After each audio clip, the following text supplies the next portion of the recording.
I really was not familiar with George Morrison's work at all. I never seen any of his work before this show came up. Um, and it is not it's not a gigantic show. It's only 25 pieces, comparatively speaking, like to the other show, which I'm going to be doing a talk on, which is the Man Ray show, which has something like 150 pieces in it. This is a relatively small show, but the quality of the man's work is really worth seeing. Um, I'm very impressed with what he is and what his work is about. Um, he was born in 1919 and died in 2000. Um, he is a Native American painter from Minnesota. Um, Basically, he um, lived in a remote village on the shore of Lake Superior in northern Minnesota. And he was one of 12 children, um, which is quite a brood. His, his work is really um, much more about abstract expressionism than it is about his Native American roots, at least the body of the work that we're going to be looking at. Although, well, we'll talk about I'll talk about that more later. But um, you know, he had a lot of challenges. Poverty. His family was not not wealthy. Um, he had a life-threatening childhood illness. He had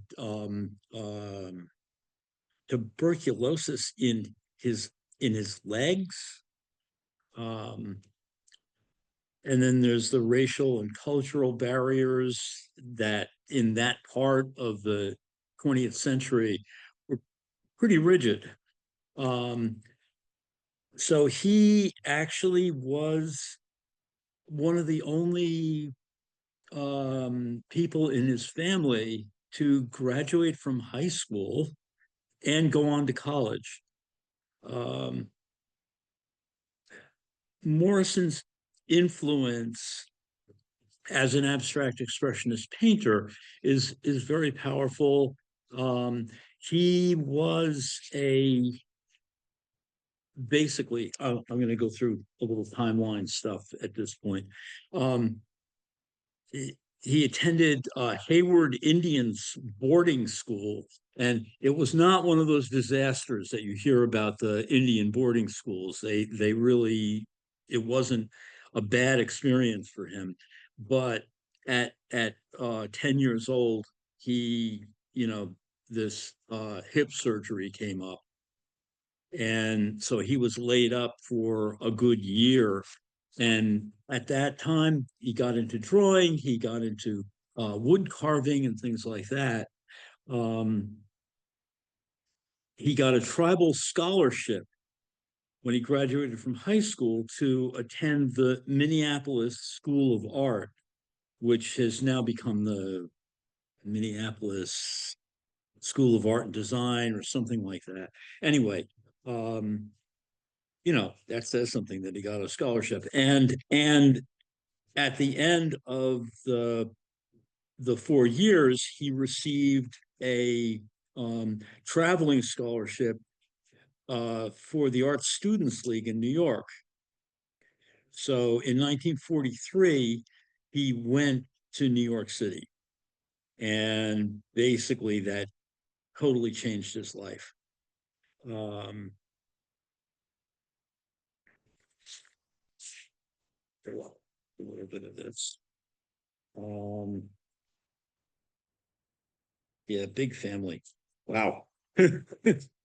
um, so they say he's one of Minnesota's most important artists, but actually he is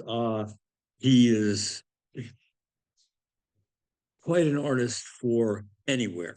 As far as I'm concerned, the guy is a world class. He developed a real vision that was his own.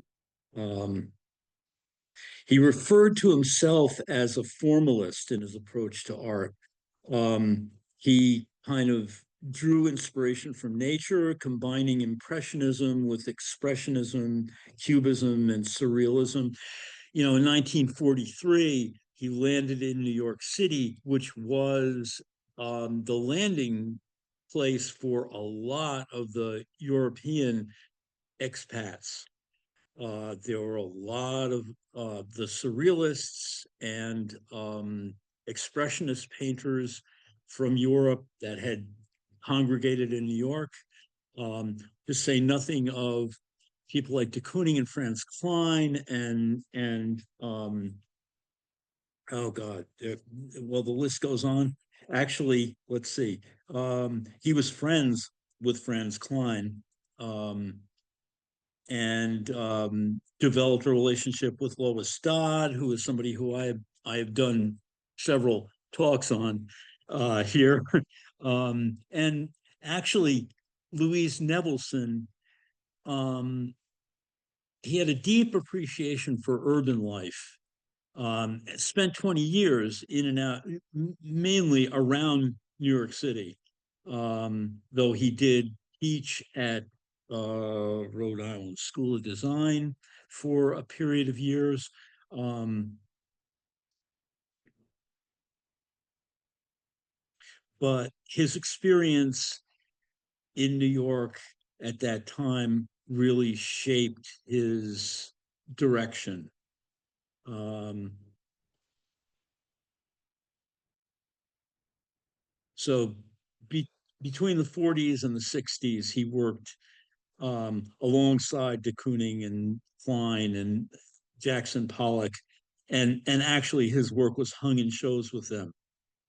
So you know, he chose to move back to Minnesota at a certain point.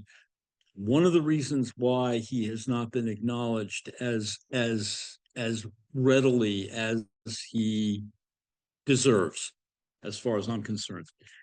Um, but a show at the Metropolitan Museum, no matter how small it is nothing to sneeze at. Um, so let's see. I'm going to move on. Um, I seek. Oh, wait a minute. Let me do something here. Okay. I seek the power of the rock, the magic of the water, the religion of the tree, the color of the wind, the enigma of the horizon. We're going to be hearing more about that horizon, but you can see just the lusciousness of the paint quality in this piece. Um,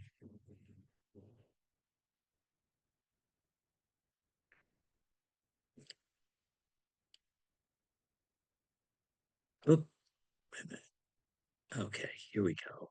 And this is a view of Lake Superior, where actually he built a home in the 70s, and this was kind of the view that was outside his window. Um, and you can see the sensuousness of the paint, the layering.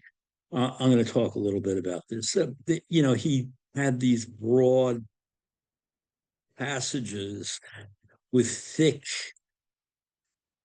paint. It's almost like icing on the surface.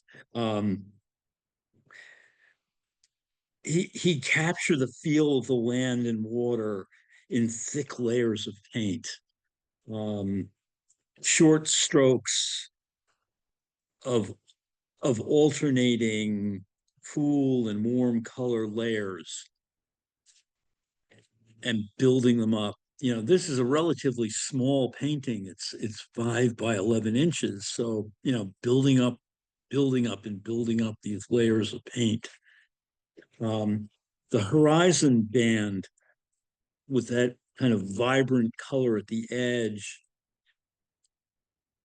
These are not literal references, but it's more about the spirit of place. And you can see the photograph above. Um, uh, Dark Wind, Passage of Spirits, Red Rock Variation, Lake Superior landscape. So this is a relatively late painting. It's 1995. It's only 5 years before he passed away. Um, I am going to now dive into how he got to here.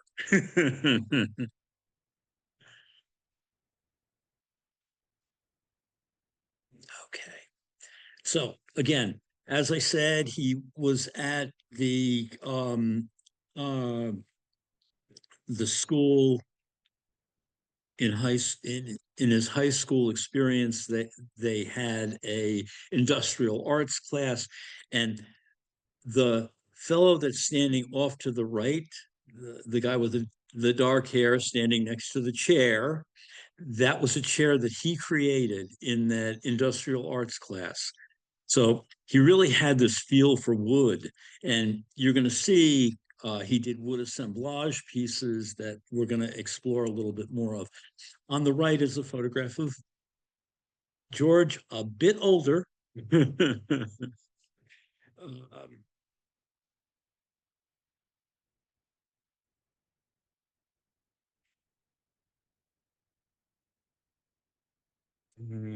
let's.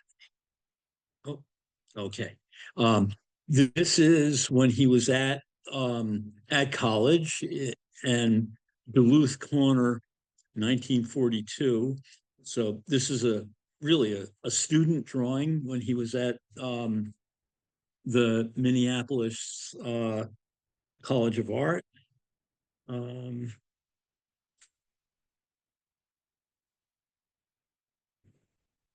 and Mount Maud, um, and that's 26 by 30 inches, uh, painted this view near Grand Portage, Minnesota, um, while visiting his brother Bernard. While Bernard worked for the Forestry Service, watching for fires from a tower, Morrison painted Mount Maud outdoors with one interrupted uninterrupted session. Soon after making this work, Morrison left to study in New York, where he encountered alternative ways of working and shared ideas with a new circle of friends. From 1945 onward, he made abstractions from nature, some radical in design, in their treatment to paint. Minneapolis Institute of Art purchased the painting, blah, blah, blah. So these two watercolors were from, before he went to New York, probably 1942, 43.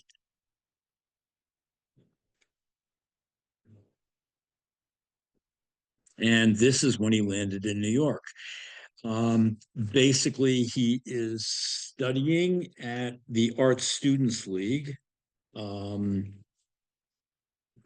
and basically he would have met a lot of people. He was just really developing his taste for art, literature, travel, culture, jazz, all that influence, all that, you know, imagine coming from, Minneapolis is probably a decent sized city for the Midwest, but landing in New York City from nowhere in Minnesota uh, must have been just an eye-opening experience for him.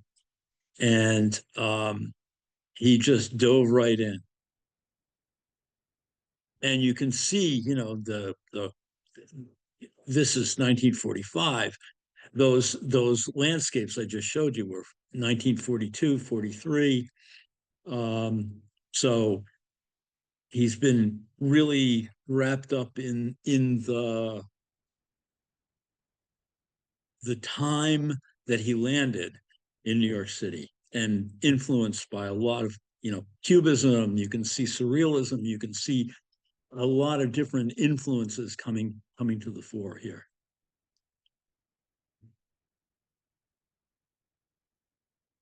Okay, whalebone. Oh, wait a minute, whalebone.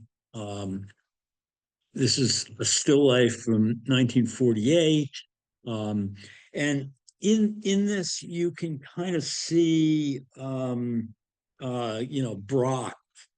the kind of cubist influence, the subtle color, but bright shapes against more muted colors. Um, the texture of the paint, that paint quality. By 1948, he had started to go out to Cape Cod in the summers, which was a big art colony. And of course, Hans Hofmann had a school out there for many years before he landed out in on the Cape. So there was a very um, grounded group of artists that were out there that were working modernist abstraction, um, or semi-abstract. Um, so that this textural stuff is starting to build up already for him. Oh, and here's George playing the guitar, and uh, on the right is the 1945. You know, is this the whale bones? Is it a shell? They're basically abstract kind of organic forms. Um,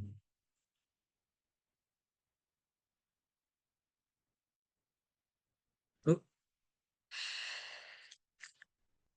okay, kind of symbolic landscape oriented stuff. I mean, this, reminds me of a number of early American modernists. Marin comes to mind, and Arthur Dove, people like that. Um, so he's learning his lessons. He's taking in what's around him and integrating it. Um, Interesting piece, crayon and watercolor. So there's a kind of resist and texture thing that's going on in it. Um, and again, big abstract forms,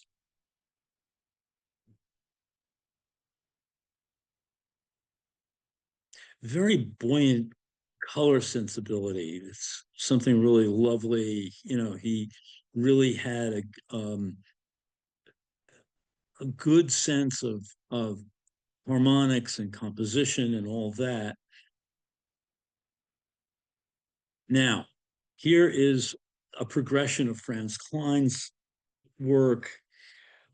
George was very close to Franz Klein. In fact, Klein owned one of George's pieces.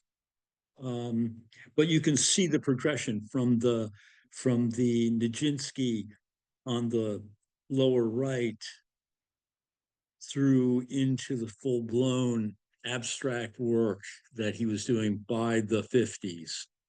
Um, and one interesting thing, I think I said something about this a few talks ago, but basically Franz Klein would do these things on on phone books. Basically, the pages of phone books. He'd do these kind of calligraphic sketches, and then take those things when he found one that he liked, and actually put it into an opaque projector and project it, and then basically expand that onto the large scale canvas, which is really interesting. Um, but the boldness, the freedom that was around in the air at that time is something that George really benefited from. Morrison was very, he was looking at all this stuff. Now, by 1952, 53, I believe it was. Let me get my timeline out again. I believe that it was 52 or 53 when he won a Fulbright scholarship. Yeah, it was 52. He won a Fulbright scholarship and went to Paris and Antibes to study at the go to the museums, study the art there, um, and this structural highway was one that he would have done, and that was if you were at all familiar with the School of Paris in the 50s, there was a lot of this kind of structural um, abstraction going on. Um, but again, there's this texture, there's this gritty quality that is kind of integrated into those really elegant forms. Um,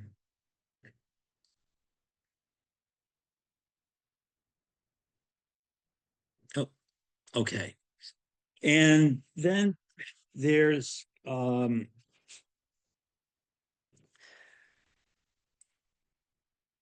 the Gorky kind of organic shapes that, again, he would have been familiar with this work. He would have seen it.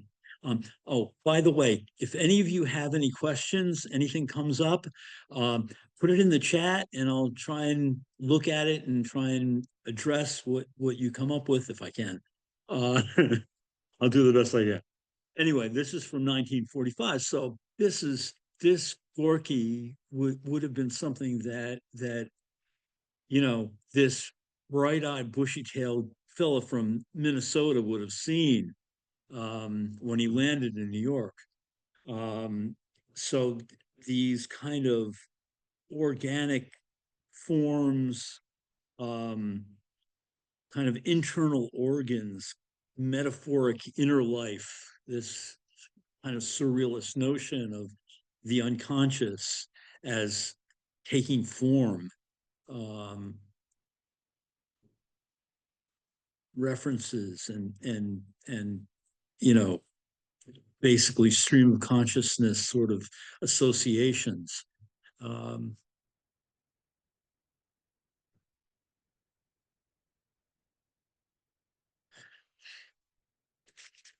and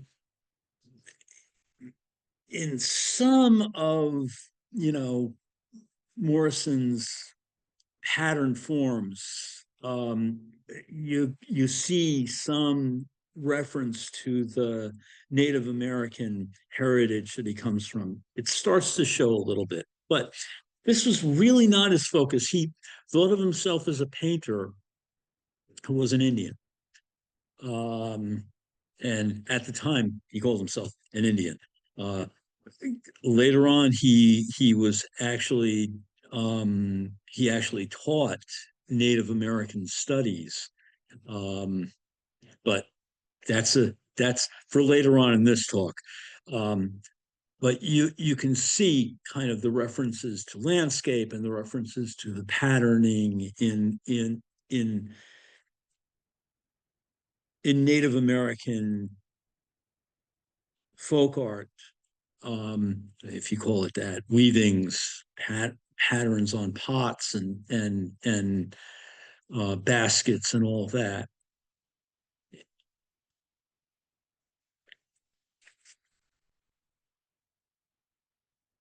And by the way, it is Native American Heritage Month, so it's one of the incidentals of my doing this talk now. um, so this work from 1953 would have been done in Antibes when he was in Europe. You can see these big kind of positive and negative abstract forms, which were big in France at that time. There are a number of artists that I can think of that I'm not going to mention because I'm not going to show you their work right now, but there's there's a certain look to this about the positive and negative shapes and shape relationships that were kind of in the air at that time in Europe and in America. Because when you look at this and then you look at that, whoop, this is William Beziotes on the left, and he did a lot of his work is a lot more surrealistic, um, kind of dreamlike images. Um, and then we have 1945, Willem de Kooning, Pink Angels. Um, it's it he hasn't gotten to the gestural abstract expressionism that he develops in within a few years, but you can see the the place where things were in the art world that surrounded Morrison. And in fact, when he came back after receiving the after his year in Europe and receiving the Fulbright, he really did, you know, go to the Cedar Bar, hang out with the guys. Um, so he would have known all of the abstract expressionists. In fact, he was one of them. Uh, and here is on the right a photograph of George whoop, when he came back from Europe, and the the piece on the left, the red sky, is really kind of a precursor of some of the stuff that I showed you earlier with the horizon line playing a strong role in the composition. And you'll see more and more of this in his work as I go further along in this presentation. So I'm not going to stay here for too long. Although, again, the color harmonics are really, very simple color, really we're talking, you know, four colors more or less here, if you include gray as a color. Um, and really you can again see those positive and negative shapes, that interplay um, between the spaces between things, that business, that the shapes and shape relationships.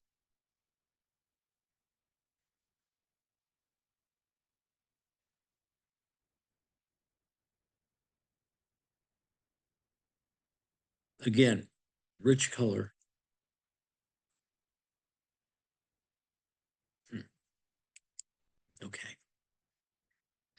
And this piece is really interesting to me. I mean, it's this kind of mosaic-like um, grid that he's used as a kind of unifying force in the composition. Um, the the linear element is kind of scratched into the surface. Let me see if I can do a bit of a okay. So you can see basically, he would paint those patches of color over other colors that are underneath the surface and then scratch into the surface with a palette knife or whatever implement that he was using. And then in other areas, he would actually paint on some of that. So you can kind of see in here a little bit more. Some of this stuff is painted on the top. Some of it's scratched in, you know, over this um, turquoise. You can tell that this has been scratched into the surface to pull out that light line. Okay, and um, these complementary colors, these big, broad complementary, muted complementary, the red and the green. Um, the name of the piece is antagonist. So there's this kind of oppositional force in the piece. Although it is also really quite harmonic and beautiful, glowing color. Um,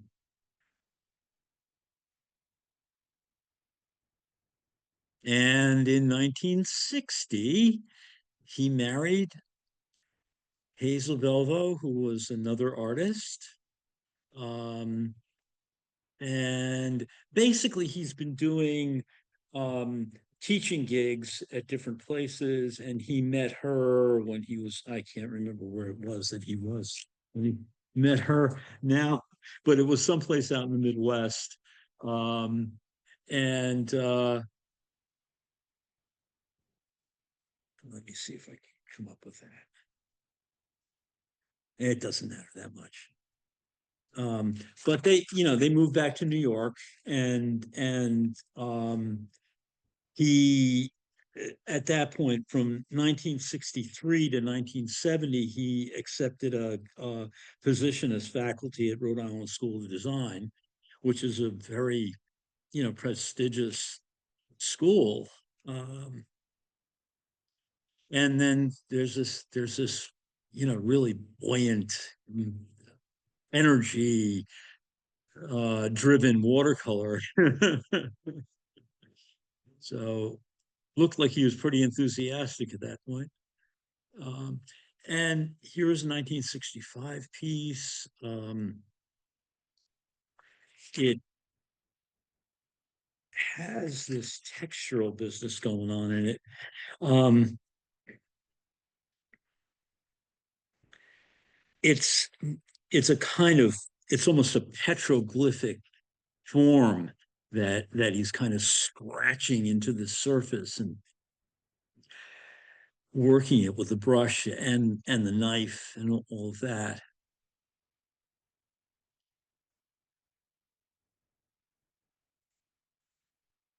Surface and depth, this kind of business of allowing some of the underpainting to glow through the surface. And this is still he's still working with oil at this point. He later on converts over to acrylic, but 1965 acrylics were not as widely used as they became. Um, okay, and again, I talked about his wood and wood craftsmanship. This is a huge piece. This is actually oh, I don't have the numbers up there, but I believe it is at least 12 feet wide by approximately 5 feet tall. Um, this is wood that was kind of gathered um, from his summers in Cape Cod. So it's kind of got this bleached, salty, um, uh, toned color to it, the worn quality to it. Some of it's bleached out, some of it's got remnants of the paint from whatever it was used for before it became a piece of driftwood. Um, so this is he really loved that quality of the found object, and you can see that he was a pretty good craftsman to cut and fit all these shapes in the way that he did. But notice he's calling it New England landscape too, and see the horizon line about 3/4 of the way up. Can you see my cursor? Oh, wait a minute, back. Excuse me. Uh, Previous. Okay, sorry. Um, The question is, can you guys see my cursor when I'm running it across here? I think you can all make out the horizon line across this thing, though. So we're going to move on.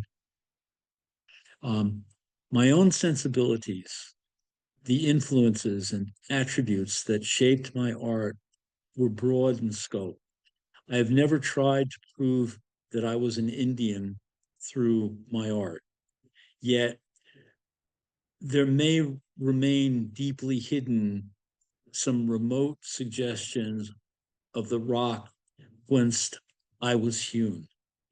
The preoccupation of textural surface, the mystery of the structural and organic elements, the enigma of the horizon, or the color of the wind.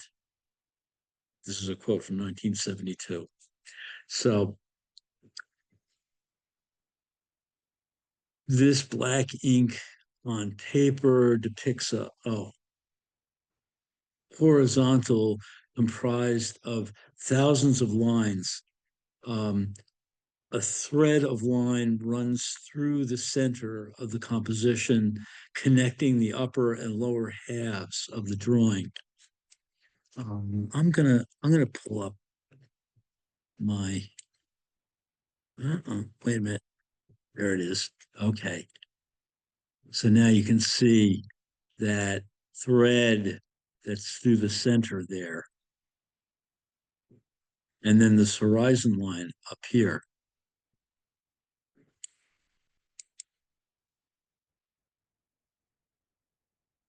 Interesting drawing, and this kind of, again, the way things grow, that the way the twists of a vine through this thing.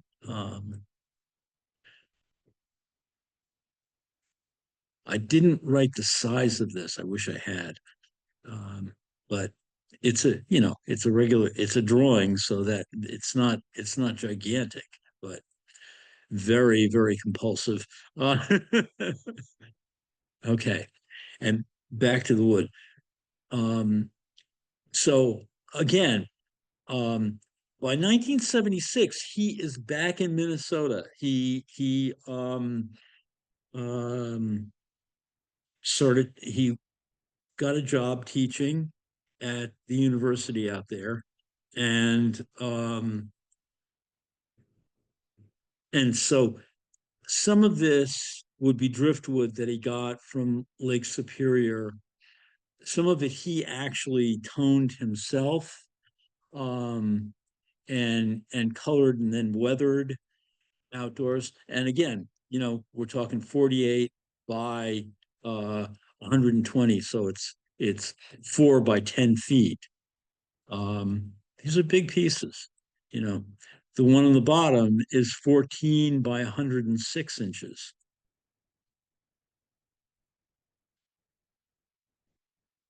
And Morrison, writing about the challenges of creating a work of unusually long and narrow dimensions, pointed out that the shape emphasized the feeling of, broad and wide landscape.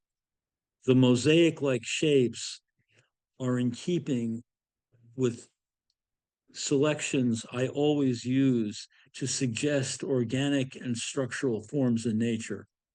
Trained as a painter, Morrison explained that he constructed this abstract landscape with broad sweeps of dark and light color and small dabs of light and dark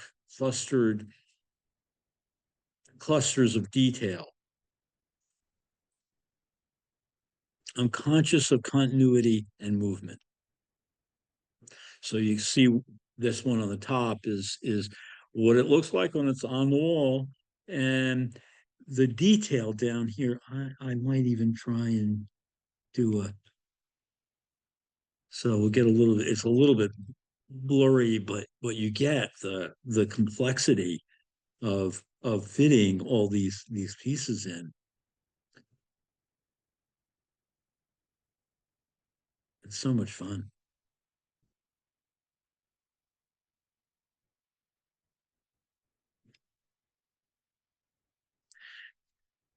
They're playful, but there's a peacefulness in these pieces that I really love. Um, One thing that made me come back to the land, I feel a reverence for the land and the lake. You come back to your own environment, how you grew up. Maybe you're drawn to the people too, those you grew up with, a certain relationship to those people and relationship to the land, rocks, and trees.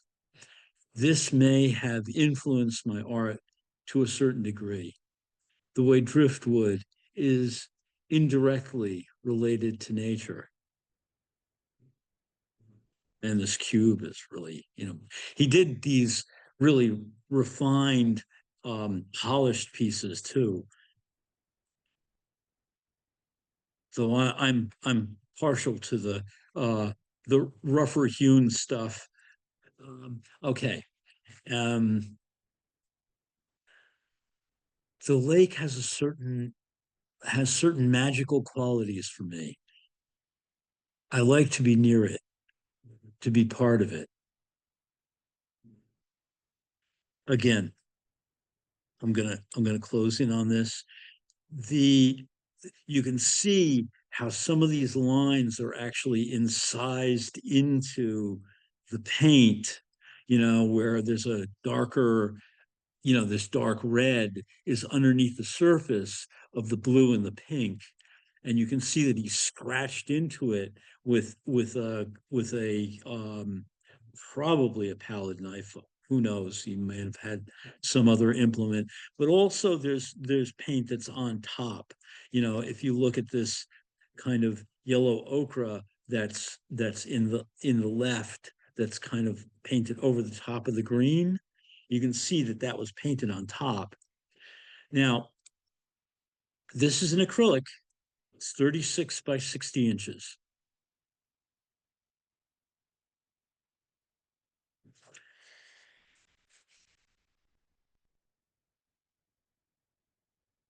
Okay, and in the mid 70s, he built a home on Lake Superior, which became his studio and living place for his family.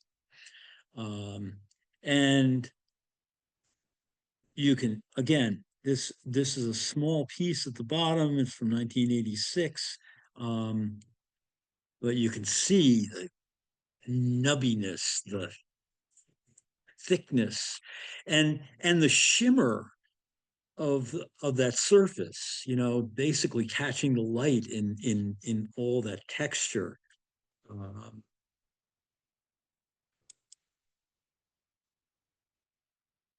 and just imagine having that for a sunrise outside your window.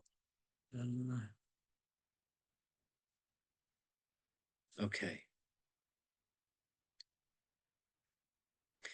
The dark glowing harmony in this piece, the thickly layered kind of resonance, there's a mystery to this stuff. Um, and again, 48 by 48. So it's not gigantic, but it is a pretty substantial, and you can see now how that paint texture is built up in layers.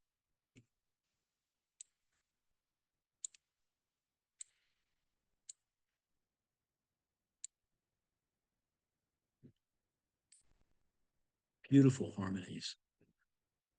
Okay. Ah. And so later in life, this is 1990, so this is like in the last 10 years of his life. Um, he worked fairly small. I mean, this is 22 by 30. It's a mixed media piece. He's using acrylic as an underpainting and then working into it with pastel. So it has this kind of, that pigment is very um, luminous anyway. That the business of pastel is it stays pretty much on the surface and has this kind of glowy feel to it. Um, but you know, one of the things that he is alluding to is kind of the infinite beyond the horizon line. There's this business of glow be, beyond the horizon. Um, and this is something that was addressed by a number of artists involved in the abstract expressionist movement, not the least of which is people like Milton Avery and Gottlieb. And there's a kind of archetypal illusion, um, something that Avery, Gottlieb, and Rothko, who were all friends, they really loved each other. And Milton Avery was the elder, but Gottlieb and Rothko both loved Avery. And this is a wonderful late Avery, Tangerine Moon, Wine Dark Sea. And then this hot horizon by Gottlieb, speaking of the horizon, and these kind of cryptic kind of messages that are strewn across the surface. Wonderful piece. 1956, 50 by 72. So, that's a big Avery, also 60 by 72. Okay. There is something inside that always comes through. Gradually, the landscape theme crept through my art. The indirect influences of land, water, wood. I have never tried to prove that I was an Indian by doing baskets or painting feathers. So you see this beautiful, glowing piece that I showed you before, and you see it in relationship to what goes on in the landscape in those sunrises and sunsets over the Lake Superior. That rhythm and color, rich, glowing color.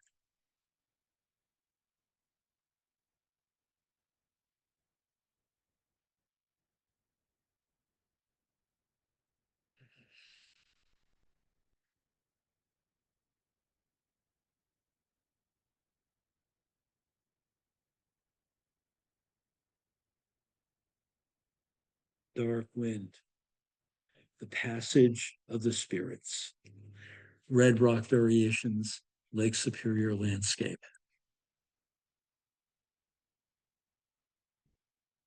And I'm coming back to where I began.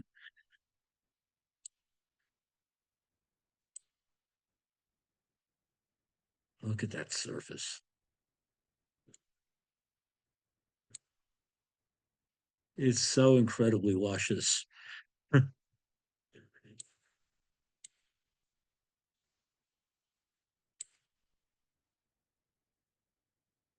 Again, 5 by 11 inches, not gigantic, but really beautiful. I mean, somebody like Paul Klee managed to pull things off like this too.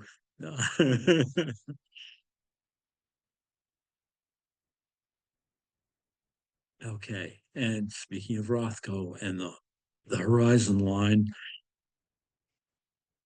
night shadows, red rock variations, Lake Superior landscape, 1994. Again, 5 by 14 inches. Now, the Rothko, of course, he worked pretty large. Uh, and, you know, again, I think both of these guys are ill-served by a image on a computer screen. The quality of the paint and how, the depth and richness of what it is something that is really impossible to see. I mean, how Rothko applied that paint, those layers that built up in there, which we don't know about because basically he didn't let anybody see him paint them. But you can see that there's a lot of very subtle things going on how that paint was applied.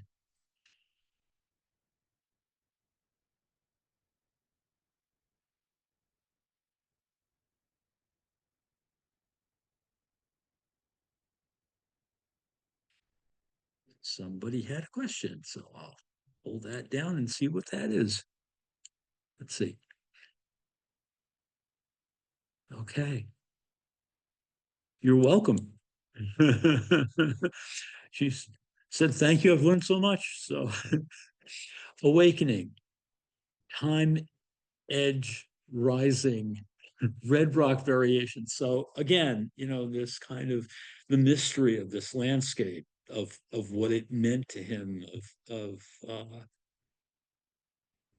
now, one of the things he suffered a bit in the 60s and 70s, there was a very militant movement among the Native American artists, and he didn't take up that banner and storm the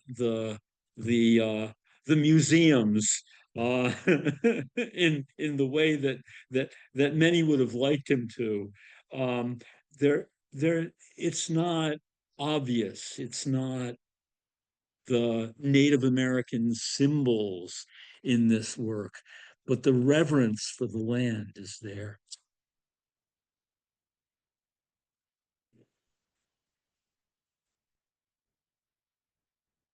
Okay.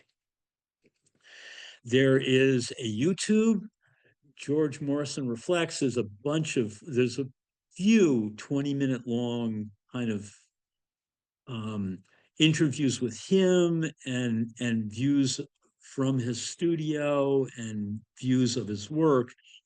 There's also, and I haven't seen this one, I just skimmed through part of it. There's a PBS that was from Minnesota um, PBS, and that looks like it's a really, really nice one. And that's 56 minutes long.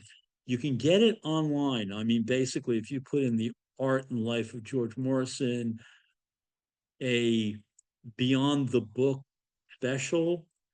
Um, there was a book that was published in 2013 um, of his work that went along with a big show that they did at I'm going to say it was a museum in Minnesota, but I can't remember what the museum was at this point.